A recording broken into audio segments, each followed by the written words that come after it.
Kevin, good to see you. Do you guys want to like kick it off, or we don't really have a good opening cadence yet? I don't know. Should I just go or? It might be prudent to do like a quick introduction of ourselves again, just around the table. Yeah, okay. We can do that. Like in podcasts, every time they're like, "My name is so and so, and I do this thing." Yeah, sure. Would you like to start? Sure. My name is Candace Thomas. I have been in game design for almost 15 years. I've worked at Blizzard on World of Warcraft, Diablo 4. I've moved to Amazon to work on their Lord of the Rings MMO, but I currently work as a principal game designer at Riot Games. Chris. Yes, I'm a game designer of 13 years, worked at Blizzard on World of Warcraft, design classes and spells and content and systems and things like that.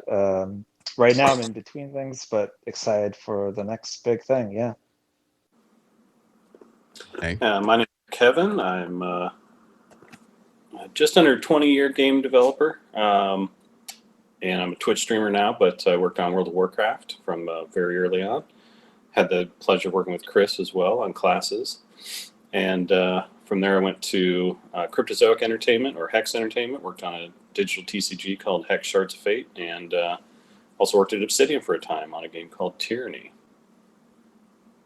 Cool. My name is Luca. I am a sound designer. I've been working in games for almost 10 years now. Currently I'm up at a studio called Clay Entertainment in Vancouver, Canada.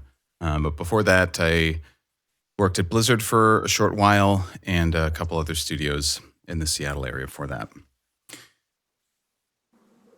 So, yeah, let's get into this week. This is a recurring game design podcast, and I've obviously spent a ton of time with Chris, just hearing about his various influences and games that have inspired him and decisions he was making on WoW. And we talked shop a whole bunch, but I was just curious to open it up to what sort of games the rest of you take inspiration from, just kind of like what have been the real hallmark ones of your career, and like what have been, I don't know, ones that have like surprisingly left an impact on you, ones that like you think about all the time, to ones maybe that have even taught you mistakes not to make. I just like going all the way back. I think my first introduction to where the magic of game design could be born from was reading, I think it was like this really old video game industry expose called Game Over back in the 90s. And it spent some time talking about the origins of Nintendo. And there's now this really famous anecdote of Shigeru Miyamoto like playing hide and seek in the caves kind of around where he was growing up, and down by the rivers. And this lending a lot of, inspiration to Zelda. And ever since then, I just find it really interesting to hear about where the ideas people have tend to come from within the industry. Like, I know I'm always listening out, but Chris, you talk all the time about Zelda. Do you feel like there's anything materially there that has like really made its way into the sort of things you've worked on at WoW, on WoW? I think Zelda as an IP and as a game, like all of them really have really heavily influenced my thinking of games and kind of the experiences that I like to have, and designs that I make or think about. So I think a lot of it is just it's such a good marriage of exploration and puzzles and setting and the world feeling like it's alive, and really Breath of the Wild I think also has been a huge game for me, and just kind of I think it's going to be a big game for the industry, influencing a lot of concepts of just open exploration. Anytime I play a game now where I can't like climb up something, when you jump and you just slide off, it's just like a collision. It kind of feels like games I used to play in the past when you jump in the water and you just die. Mm-hmm. Breath of the Wild has kind of elevated it to like this other degree where it feels like I just have this expectation now. Every game I play, I feel like I should be able to explore and climb anything, you know. And so, I definitely think Breath of the Wild has been a huge thing for me. It's just also video game music and appreciation for that. I think kind of similar to people who really love Final Fantasy, the same sort of reason. So I mean that's a good one, Luca. Yeah. Yeah, I think that one of the things that Breath of the Wild really taught me was I think it's like a masterclass in level design, and in the way that video games, as the fidelity of video games and like the graphics and the reality of games is climbing every year, like almost to top each other off. You know, the Unreal Engine will have a more realistic daytime or more realistic water, and we want to emulate the things that we see in the real world: beautiful vistas, craggy hilltops, things like that. It's almost like we have lost touch of what's important for gameplay, whereas Breath of the Wild just embraces it wholeheartedly. There's still beautiful vistas, there's still craggy hilltops, but they incorporate the gameplay of like climbing onto those craggy hilltops, and you don't just do that so that you can get to the quest that you're getting to. Sometimes you want to climb to the top of those hilltops so that you can get a better lay of the land. In general, if you don't know where to go, you just get on a hill and you put a marker in the world, and then you're using your eyeballs and you're keeping your eyes in the world space to navigate around, which was really revolutionary to me, because I feel like games have been backing away from that. And so, yeah, there were things that I was picking up about the level design. Yeah, most areas are kind of flat, and the angle that you enter is really important. And I'm not a level designer, so probably this is going to sound really fundamental to people who do level design. But the fact that they embrace the gameplay of open world level design over kind of maybe the aesthetic, or for jaw dropping waterfalls in every shot, was really revolutionary to me. Yeah, and I unfortunately haven't played Breath of the Wild. I feel really sad now. But to speak on that thing you mentioned, Chris, where you have this expectation. I remember going from my first Assassin's Creed game, where it just felt so good to climb around on everything, and you could climb on everything, to another game, Darksiders 2, where your guy was also a great climber, but you could only climb on special areas, the special right specifically marked for climbing. And it just took me right out of it, because you look at it and you're like, wait, my guy's an amazing climber. That's part of the story you're trying to tell me. And yet I can't climb this wall, which looks exactly like this other wall, except for these little lines that tell me it's interactable. So it was a huge letdown. So I think games, have to be really careful with the expectations and the sort of the hero that they're selling you. And they have to reinforce that with the gameplay, or it comes across as a huge disappointment. It's funny because... Oh, sorry, go ahead, Chris.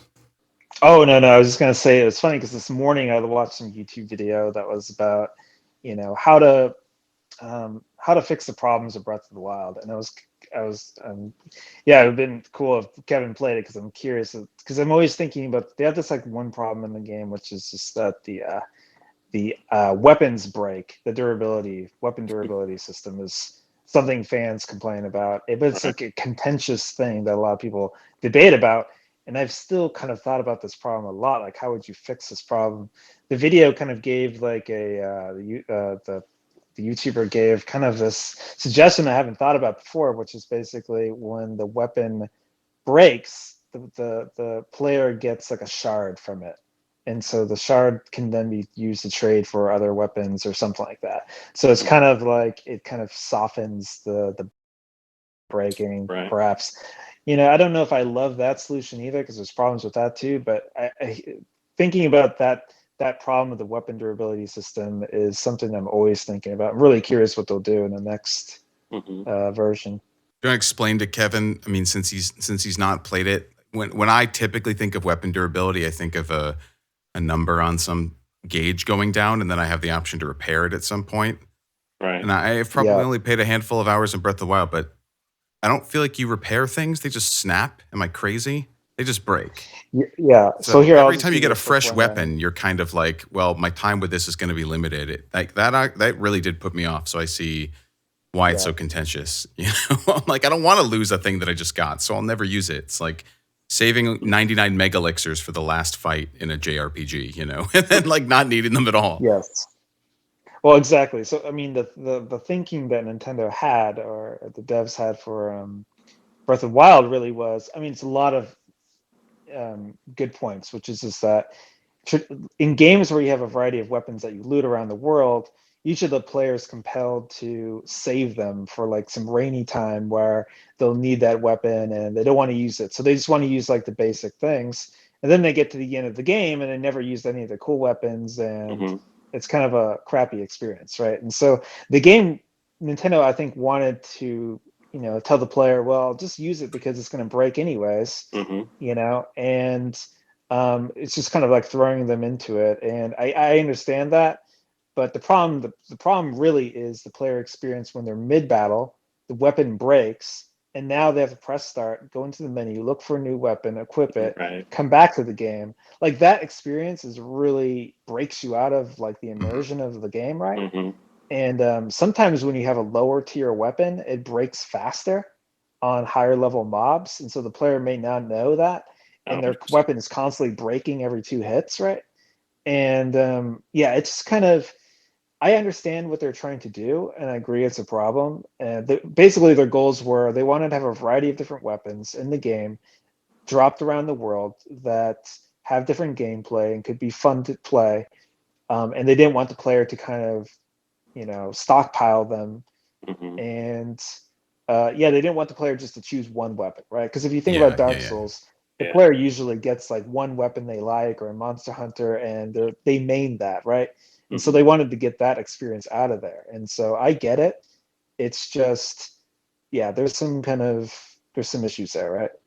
Yeah, it's really interesting because I don't know many single player games that have like pretty aggressive economies. One of the single most influential game of all time for me is Ultima Online, and one of the things that I learned from that game was, and what got me really interested in something I've been fascinated with for forever, is in-game economies. And one of the things that's critical for an economy to actually work, especially when it's massively multiplayer, is that things leave the economy. And you can do that in a variety of ways, but the traditional one is items break, and that's so important. But it's something that players hate generally, and so there's always that struggle between what's good for the economy and the long-term play experience, and everyone's like sort of role. Like, am I a crafter? Am I a harvester? Or am I just a guy who stockpiles gold and buys from those groups? But stuff has to leave the economy. But a lot of games, you don't really have to deal with that when they're single player because they're not as interested in the economy. So it's really interesting that this game went kind of aggressive on the economy in order to create sort of a long-term gameplay goal. Like you said, switching weapons, trying different things, not zeroing in on one thing and repeating that until you're really tired of it and don't realize why the game is boring. So yeah, it's pretty fascinating. You hit the nail on the head though with the economy aspect of it, because whenever I first encountered that system of weapons breaking, my designer brain immediately said, "Oh, this is problem solving," because it did seem like the greater good is to break the weapon. And I say that because, like you were saying, the economy even of a single player game is still important to that single player. How often am I getting an upgrade? Right. In a traditional Zelda game, you get an upgrade every chapter of the game, and there's 10 chapters of the game, and then that's it. But if you're going to build an enormous world like they did for Breath of the Wild, and you're going to pepper, loot, and you're going to encourage exploration around the game, you have to provide the not just the intrinsic desire to want to see new places, but the extrinsic desire of, I want upgrades, right? And so if you don't break the weapon, then you're going to have a extremely sharp power curve, or maybe even like a linear power curve. You're going to have to keep, and then of course, because it's an open world game, you can't guarantee where anyone's going to be. So to me, it was just problem solving of how can we continually give upgrades to the player and make every loot every chest that you loot feel meaningful and feel like it could potentially have something that you care about. And so, yeah, problem solving, just break the weapon. Yeah. And I like to think of it as like when you first start a game, there's a bunch of faucets, all shooting water out, right? And players, as they sort of master each part of the game, end up turning those faucets off. Like once you collect it's too much gold, you turn off the faucet for gold, that hunger for gold, right? So finding gold and collecting gold is no longer an element of the gameplay. It's no longer exciting and fun to loot gold and collect gold. So best in slot is also another faucet, like for each slot you have, once you find the best thing, you've turned a faucet off, which is, arguably made your game experience worse from a like hunger standpoint of, I want to find the best in slot. And so it's an interesting thing that, like, you guys have already mentioned, you find one weapon and you go all in on that. And it's like, now every weapon you find that isn't that is boring and lame to you, right? So rather than you're excited, oh, wow, it's sweet, a new weapon, and so trying to maintain that. And that's one of the purposes that breaking the weapon actually serves, as you guys mentioned. And trying to keep the faucets on for as long as possible, I think is a noble goal. But players are sometimes at odds with that idea because they don't really understand how their experience is diminishing as they turn each kind of faucet off. I feel like I have so much to say on this, not really just from a player economy standpoint, but just as an anecdote.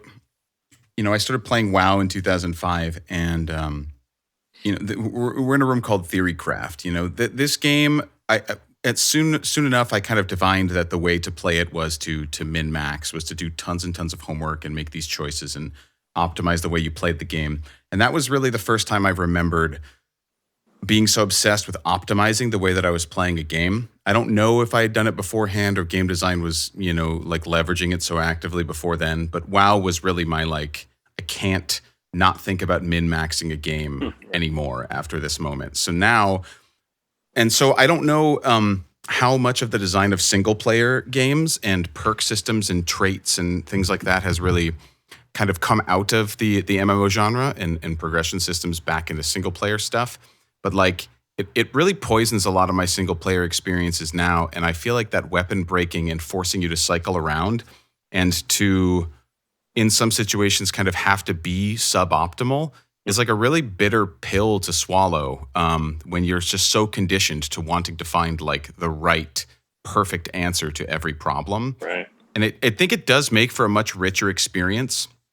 But so over the Christmas break, I went on a tear and played a bunch of Remedy titles. I played Control finally. And then after that, because I was jonesing for more, I went and played Quantum Break, which they released a few years earlier. Mm-hmm. So if people don't, I think everyone here probably knows Remedy. But yeah, they're over-the-shoulder kind of action games with heavy narrative elements. And so Control had a system where you have these sorts of psychic telekinetic sort of powers, and you can spend points as you go and make them better. And I started putting points into this launch ability off the bat. And quickly it became basically like every single problem in the game looked like a launch-shaped nail, basically, because launch was so good that like I had no reason to use any guns or upgrade any of my shit because like you could get launched to a tier where it was solving all your problems. And that was fun because it was like, oh, I feel like I chose a launch-based playthrough. Really, it was just really imbalanced. Then when I went back to Quantum Break from a few years earlier, they have a skill system in there where, yeah, you can put points into the different abilities you get. Similarly, you have like time manipulation powers here. So you have like a time force field, a dash, all these sorts of things. You can't really go too deeply into any of them. And all the abilities you can fire work on a cooldown system, independent cooldowns versus a shared resource pool in Control. And so in Control, if I dumped 3 launches, I was out of energy. And so all I was going to do was launch because it was the best one. In Control, or in Quantum Break, I was using everything because it was like, well, if it's on cooldown, I'm wasting it, right? Mm-hmm. And that really got me into seeing the bright sides of a lot of abilities that otherwise I probably would not have used. Like if they had gone with a different system there, I would have picked my favorite, and I wouldn't have traded that weapon for the entire game, basically. Instead, I got a really flavorful experience because I wasn't allowed to lean on one crutch too heavily. Yeah, And I just thought that was really interesting. It was one of maybe the only like design steps, not backwards, but not necessarily for the better from going into control that I observed. It's interesting. I wonder how much of that was from player feedback of like complaining about the original system. I can't do this. And I can't do that. Yeah. Here's my experience in Dishonored.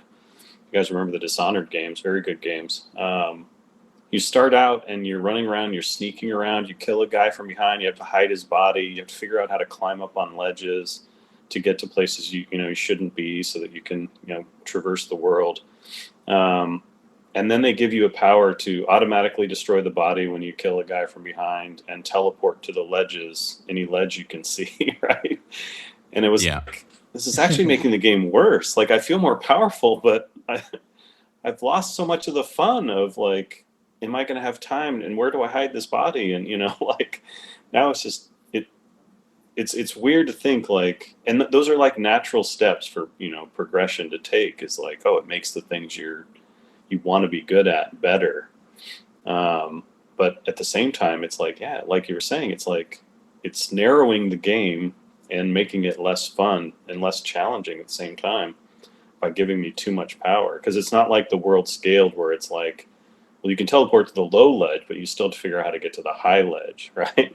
There wasn't any of that. It was just, no, now I can just zip up to any ledge I want.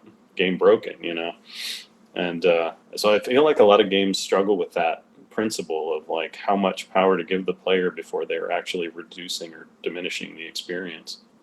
I wouldn't even, it can happen so invisibly too, the ways in which you're ruining your own fun basically by just trying to play better. Like you wouldn't, I wouldn't have known that I didn't want this kind of shared energy system versus cooldowns unless I had immediately gone really and played this game back to back. But it feels also like, when you mentioned Dishonored, the whole immersive sim genre for me, which is, there's heavy stealth elements in basically all of them now. Mm-hmm. I feel like this is the worst sort of genre for me because especially after achievements were added to the world, like I never save scummed as hard as I began to save scum in immersive sims. It was like if I didn't finish every single level having been, quote unquote undetected after 500 reloads, just so that I could get, one mission bonus.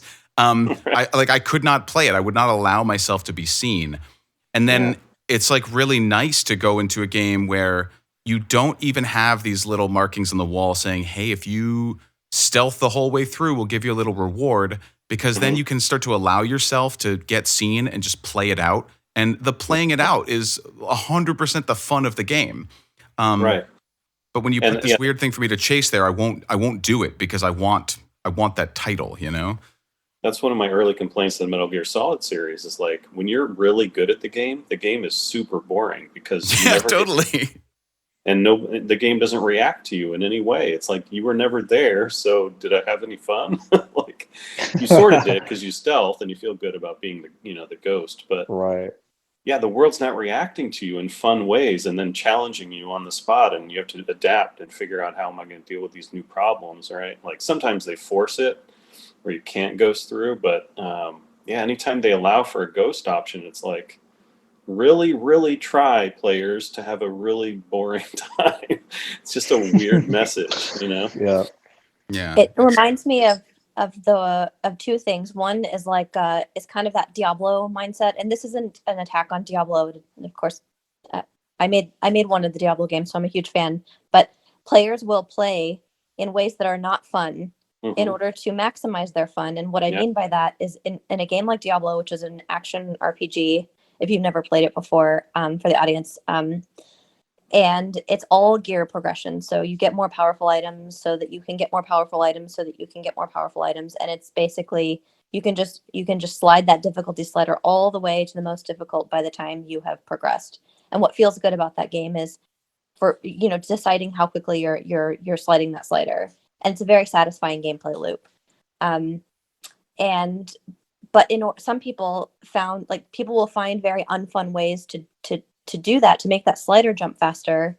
So an example being, instead of going in and killing the monsters that are made to feel good to kill, they'll go into the hardest difficulty game that they can, session, rift, whatever you want to call it, and then they will avoid all the monsters, run for their lives, and smash all the pots, because like the pots will also give loot. And by pots, I mean like a vase, you know, in a room.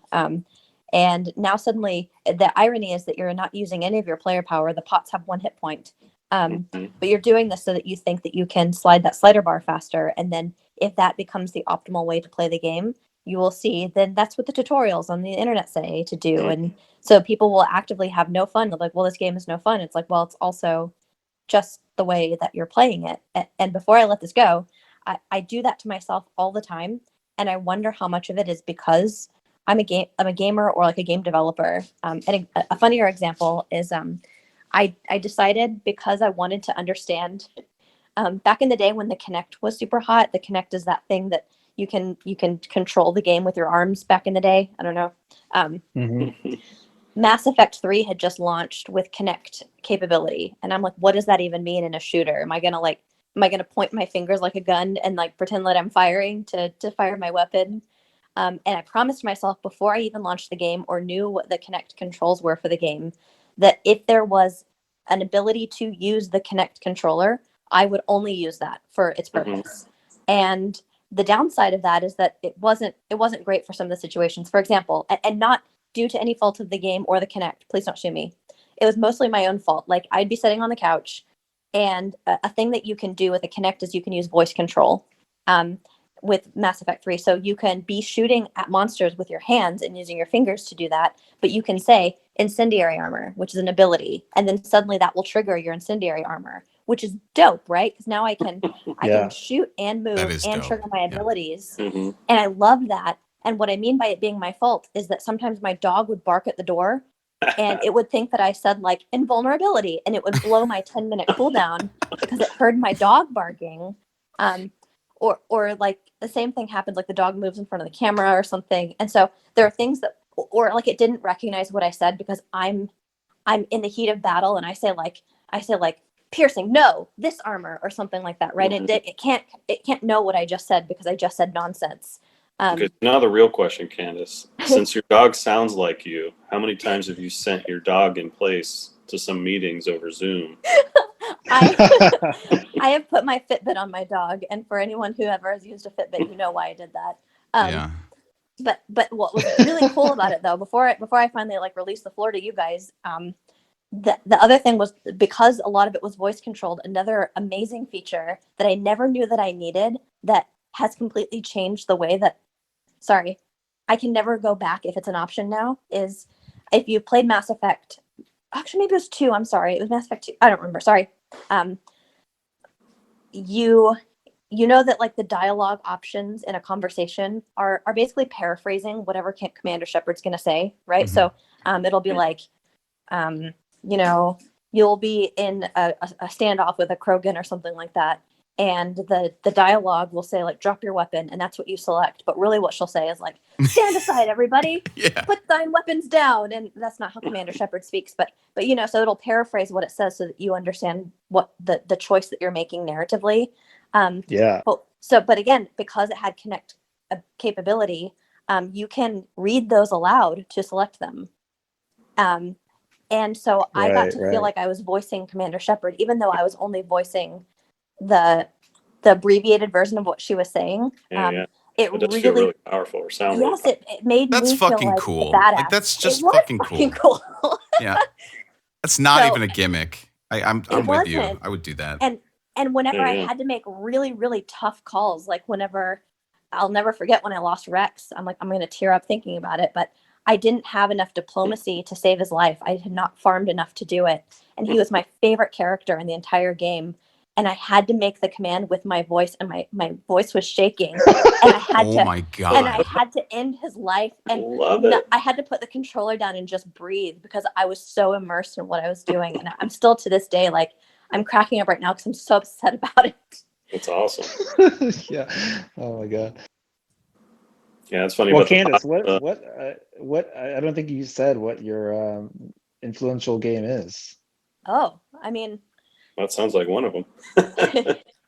Certainly, that was actually one of my examples, so it was right there in my back pocket. But Actually, mine was Bayonetta. Interesting. Because I was a hardcore gamer and I was going to prove it, right, by beating Dark Souls, and maybe I felt like I had something to prove to the gaming community. Maybe, you know, Sure, yeah. whatever reason that you feel like you have to do that to say that you've beaten Dark Souls. But Bayonetta, for two reasons. One, because of course, like the aesthetics of the game, it's just like this whimsical, like sexy game that doesn't really objectify the main character. She is always in control of who she is. It was like a very sex positive game, which was very, there wasn't even nuance around that at the time. It was just, how dare you put a woman front and center who's going to have agency over her own sexuality and make light of it, you know, without objectifying her, which was really cool. But then also, the other thing that people were poo-pooing over the game was the I win button. And what I mean by that is, in Bayonetta, it is a combo-based game. So like you're fighting a fighting game, you say like XXBX, and then she does something. And the cool part of the game is unlocking more and more combos that are more powerful. And it's very like skill-based. But you can also, if you choose to, you can opt out of that entirely. There's the Y button at the top of your controller that if you just spam that button, it will do the smartest attack for you. And people are like, easy mode. Like this was before, I think it was BioWare had the audacity to make a game that was like no combat, only narrative. And people were like, man, I can't believe it. And I'm thinking, this is terrible. Like, why would I ever not push that button if it's the smartest button to push all the time?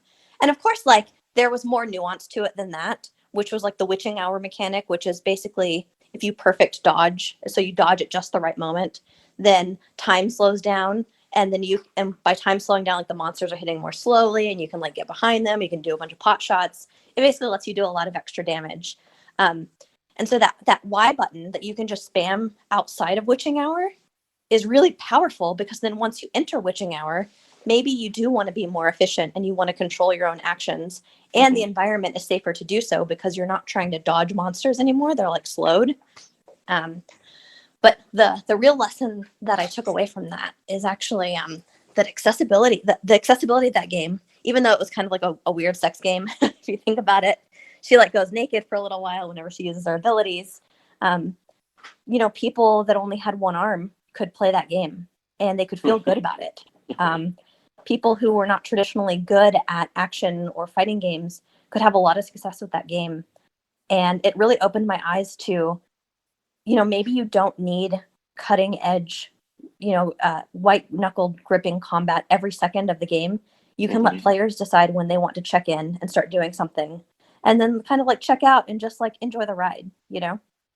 Right. Yeah, that's an interesting question because, you know, it's been one of the questions that's been circulating around Dark Souls is, should they have an easy mode? You know, is that right for the game, right? So that more people can enjoy it. And yeah, I mean, the question comes up is, you know, what does that do to Dark Souls sort of place in our gaming community, right? Because Dark Souls, for a lot of people, is that sort of benchmark, you know, like, are you a gamer? Have you finished Dark Souls, you know? And so does it damage sort of that part of its, you know, mystique, or its, you know, again, its place in our video game library?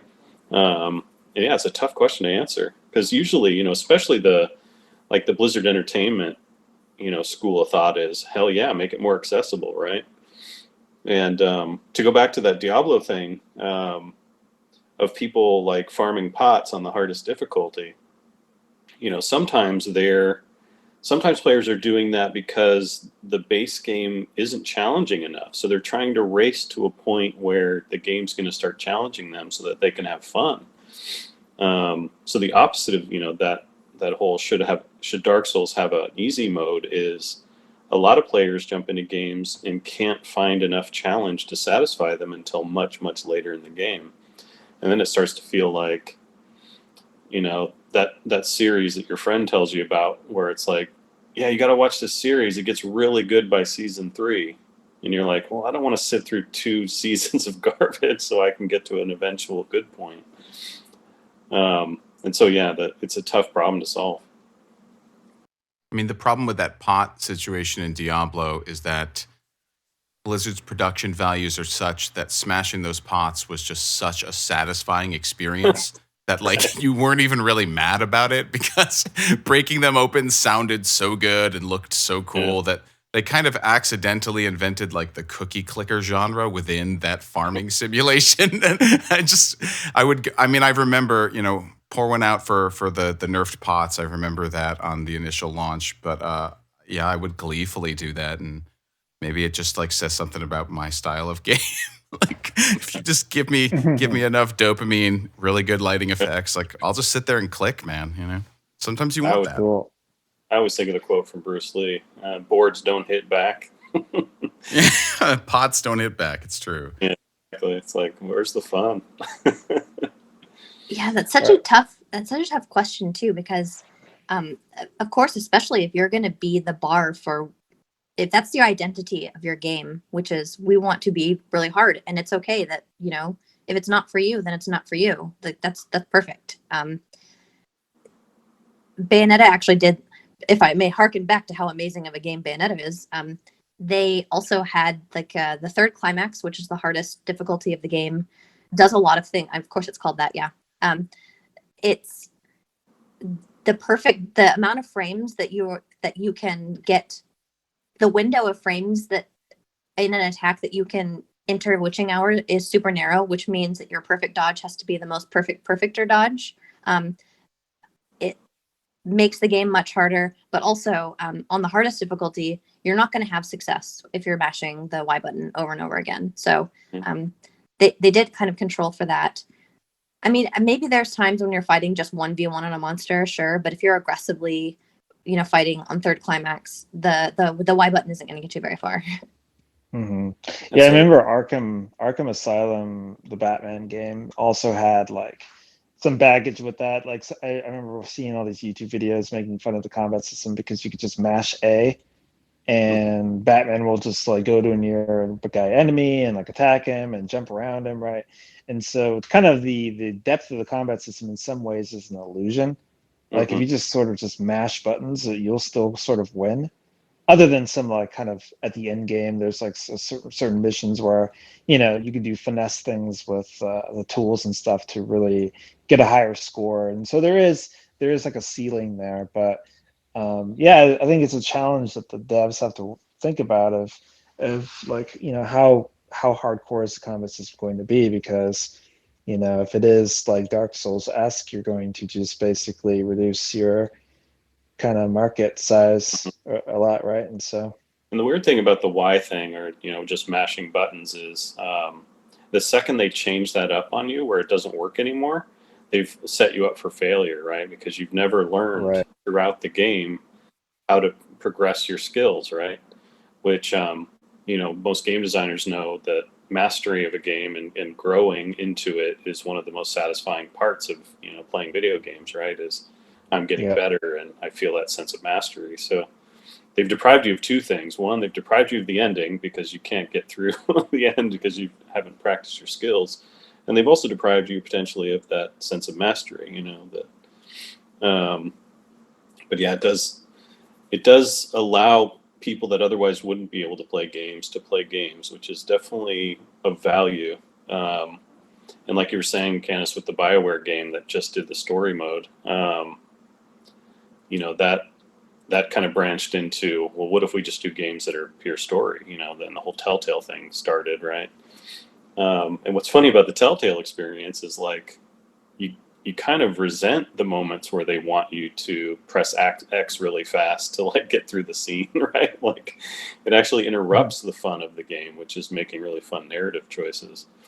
At least that was my experience. But yeah, it is really, it's really important, I guess, at the end of all this is to figure out what it is you're trying to make and make sure you stick to that plan throughout. If you want to be the Dark Souls thing where it's going to be challenging and difficult and you're going to have to grow, and they've done an amazing job with the pacing of, okay, you figured out how to kill one skeleton, now it's time to face two, and you're just like, oh god, right, back to the drawing board, got to learn this fight now. And the pacing of that game is so excellent versus like a game where it's largely more for fun and entertainment, and you can press Y to get through a lot of the challenges.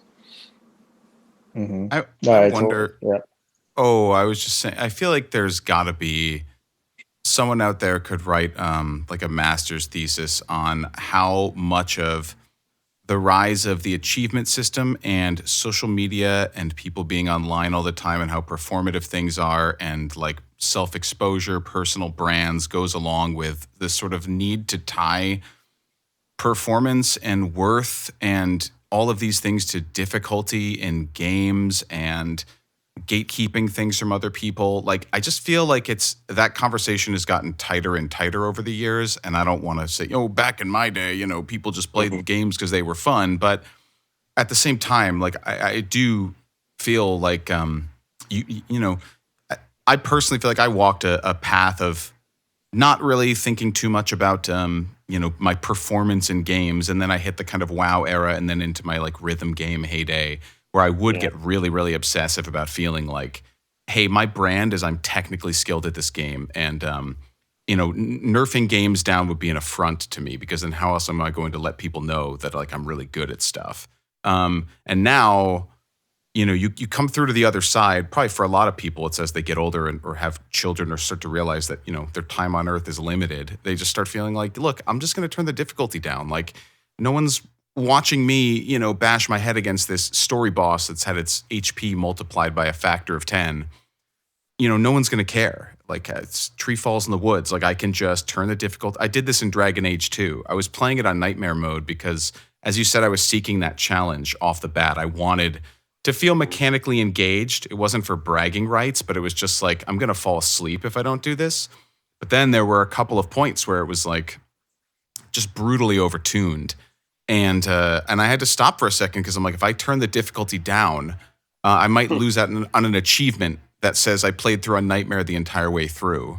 And then I ultimately realized, after trying this end of act sort of raid boss in the game for, an hour, where it was like, I know that I can do this, but it's technical execution of the same pattern for half an hour in a row with no mistakes. And I'm like, I just can't do this. Like, Right. and so that, that changed for me, but I find that sentiment really interesting. Of course, the conversation's combative because all online conversation is now, but One of the things I remember, or try to realize, is that we also tend to think that the entire community is one community. That all of gamers are one way. Because what we get on Twitch a lot is everybody does this, and this is the way that everyone plays now. And they conveniently forget about like how 80% or more of gamers have never even heard of Twitch, right? They just play games, and that number has shrunk. The number of people, that don't know about Twitch, but I still don't think it's like overwhelming, And so there are a lot of people that just buy games and then play them, and that's it. And they don't share the experience with everyone online, or go to Reddit or YouTube to watch videos about speed runs, and they're not glued to Twitch streamers. They're playing the game in crazy ways. Like, there's just a lot of people that just play games, but the perception is always everybody does this. We can't make games for those, that the old style of player anymore, or whatever it is. But such a fallacy. the silent majority. Yeah. I just want to add too, like, if anybody else in the room wants to come up, just raise your hand. I think Luca can bring you up if you want to add your own thoughts too. But I think we're going to have a hard stop at 7, I think, right, Candice? I certainly actually, but I mean, if y'all want to continue the conversation, you're certainly allowed. Yeah, I have a hard stop too at 7. So, but I think with this too, I think the other interesting thing is like, Sakura, I think, did a good job also with like, they have like another mode where you could play where the combat system adds another layer of depth where you just can't hold the button to just auto parry, or auto dodge. I mean, and I thought that was an interesting way to do it as well. Like, so it's kind of like an opt-in sort of difficulty there, and so I kind of wonder if like Dark Souls and Elden Ring will kind of go that route. Yeah, it's interesting. Yeah, I love the combat style. I love those really interesting choices of, I can set myself to always be ready to block, but if I do it in a more timely fashion, then I get rewarded with, more stamina availability because I'm regenning when I'm not blocking and that kind of thing. So there's a scaling performance reward there for different, levels of players. Luca said, You all feel like oh, sorry, go ahead. oh, I was just gonna say you had mentioned something that I wanted to underline because it's kind of important to me for no reason. But you had mentioned that you play through just in case there's an achievement that you've spoiled, like by getting to the last boss, Sure. and then you put your difficulty down, and then suddenly you feel like you just got robbed of something, even though you did like 95% of the work, 99% of the work. I just want to say, like, I see the value in that achievement. Also, fuck you entirely for making them. Like, whoever you are, like, I want to know why you do it. Yeah. I want to talk to you about why you do it. Just like that same person. I'm the same person who decided the first time that you were going to lose to win a boss fight. And then every time you're like, this boss fight's really hard. I wonder if I'm supposed to lose for like 5 years of your life. Mhm. That person too. I want to have chats with you.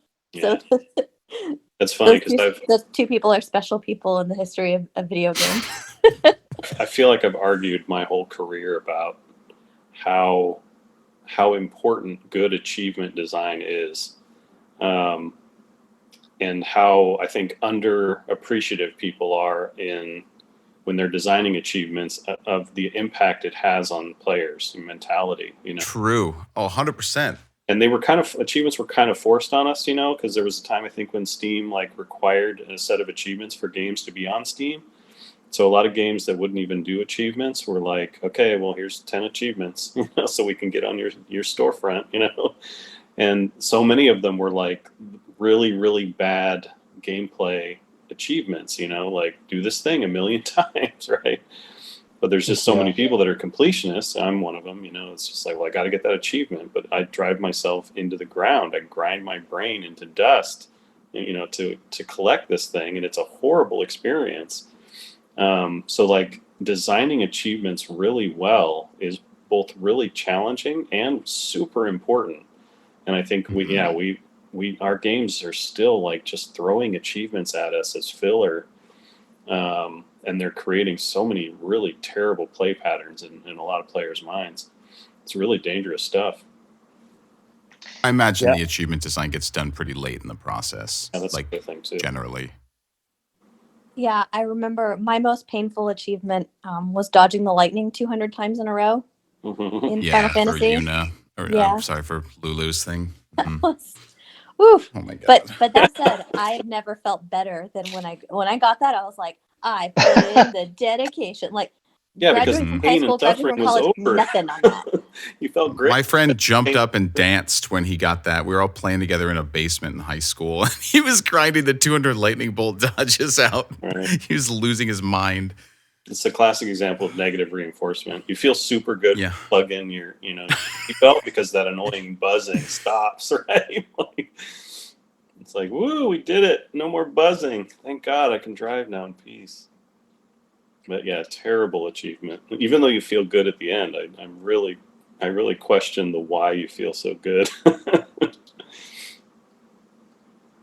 Pain. I wonder if you could do a whole clubhouse room on just your most memorable achievement. Mm-hmm. I'm sure it's true. Everyone's got stories, I bet. The achievements I hear about are like, the 3 naked guys that killed Onyxia. That's super cool to me. The game didn't push them to do that, they just went and did it because they thought it'd be fun. Okay, play through Mass Effect, but only ever read your conversational choices. Now, do I have my dog next to me, or? Yes. Okay. I gotta get a dog, and then a particular breed is it better for? I gotta yellow Labrador. Enjoy. A dog who's ordering treats for herself off your Alexa. That's right. Mysteriously. Yeah. I had a friend, Lewis, Candace. He would like rent video games, and he would only rent the ones that the achievements were easiest to get based on like what their points were for Xbox, and just like play through it, not have any fun, but just try to get as many points as he could in a short amount of time. And I'm like, why? It's just for that score. It's like Yep. this is like the game Gotta get my designer points dark up. patterns here. Mm-hmm. Yeah, you got to be really careful. And it's so funny because I get kind of control-y sometimes because I try to protect players from themselves as much as I can. Um, but the players obviously will come back and at you and be like, "Well, you're not the boss of me, like let me have whatever fun I want." But Dude, I try to if you protect. want a kind of degenerate example of this behavior of people solving the problem for themselves, Mhm. in the rhythm game sphere, I would encounter this a lot with Rock Band where, you're scored on vocals based on your pitch accuracy. So eventually the top players were doing nothing but just singing like, and like not actually trying to even mouth any words, but basically just hum up close to the microphone, and it sounded nothing like music. It was a super degenerate play pattern for trying to get someone in, but you're just racking up the stars on some Queen song, and like nobody wants to listen to you, but you're scoring. It's like, Right. that's what they did. Yeah.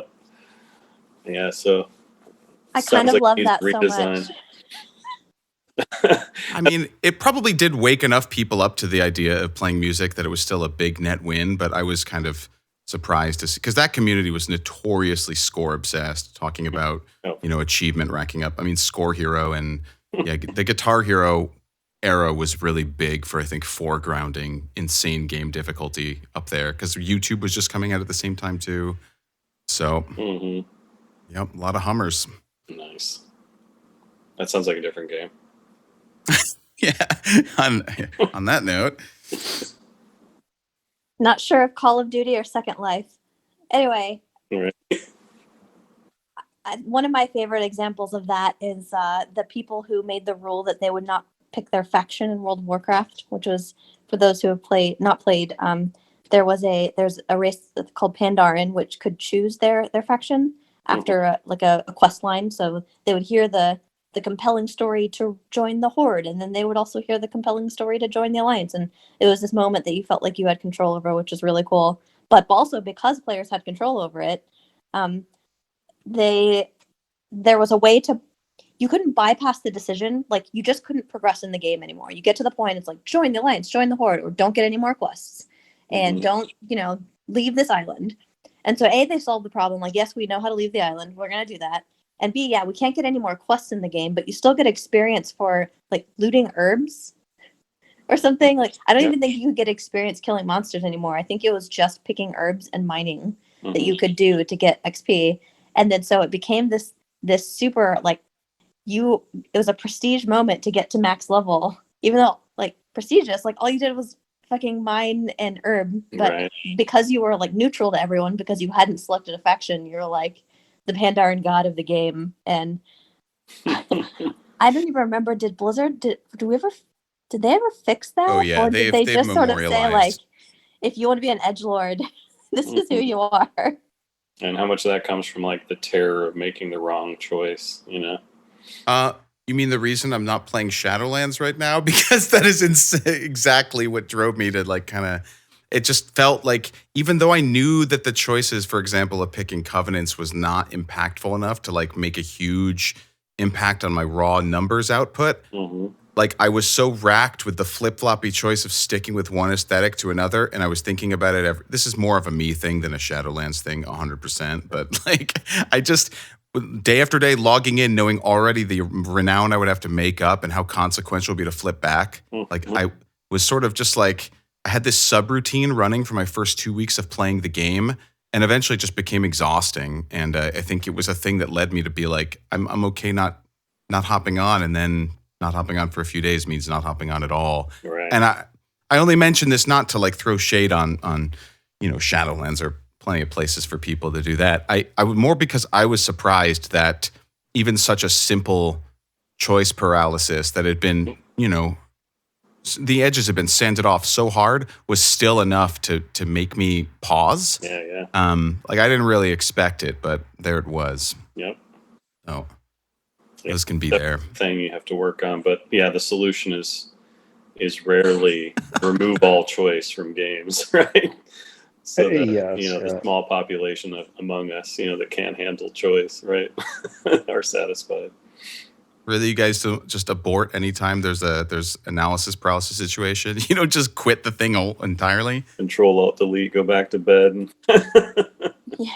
You should see how quickly I walk out of a Cold Stone whenever I see that menu. I think I want something, but when there are that many options, I just crumble. I can't do it. Oh no.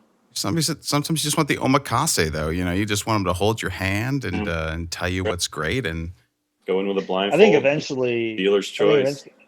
I think eventually you just become desensitized to it. Just like, well, there are all these choices. They're supposed to be hard, but I understand that the game's probably balanced for you choosing any of them, and if they're not, then it's like something's wrong here.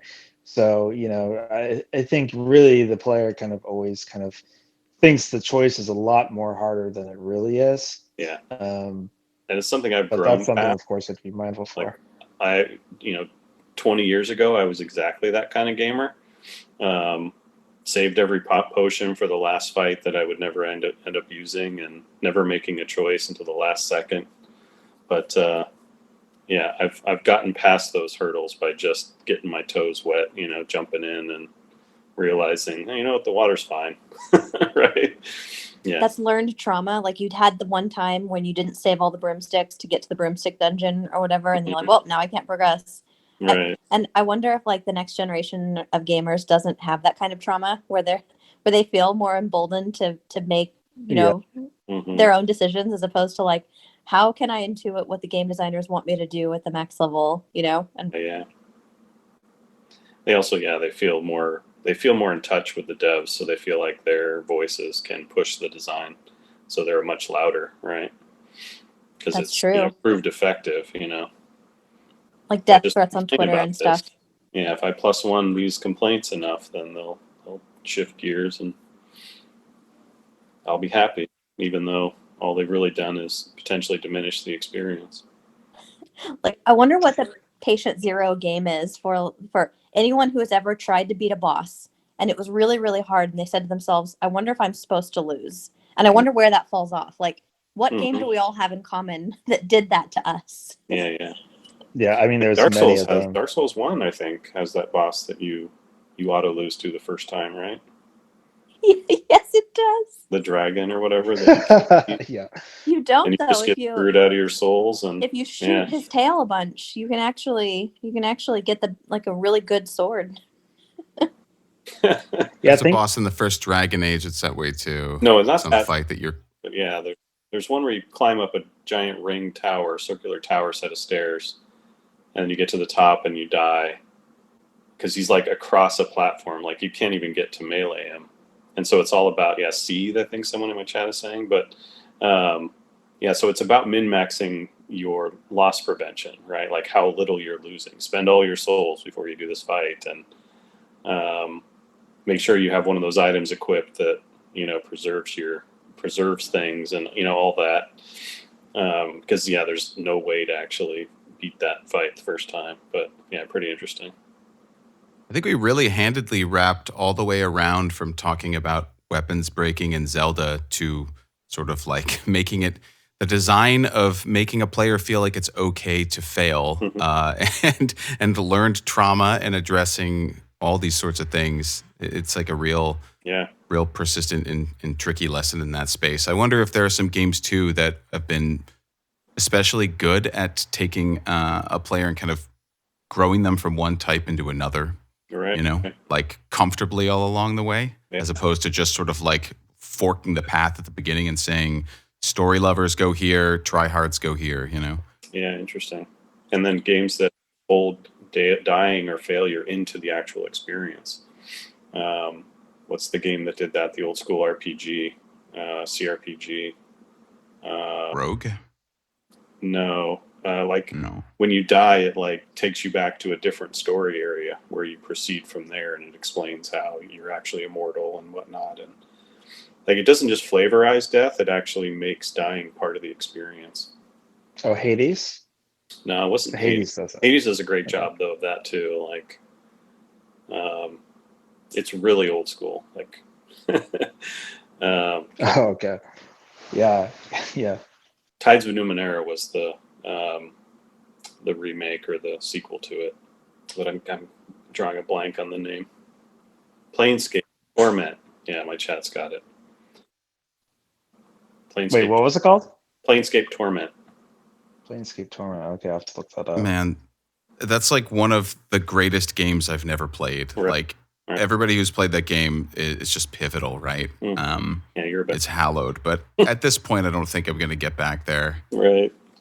I am aware of its reputation, so that's something. But Yeah, they did a Yeah, great those job. games, some of them, like, you know, they're talking about that you're just like, you just can't bring yourself to play them. I just take a trip through YouTube and just breeze through the play, and you Right, can yeah. interpret like how some things worked and stuff like that. Mm-hmm.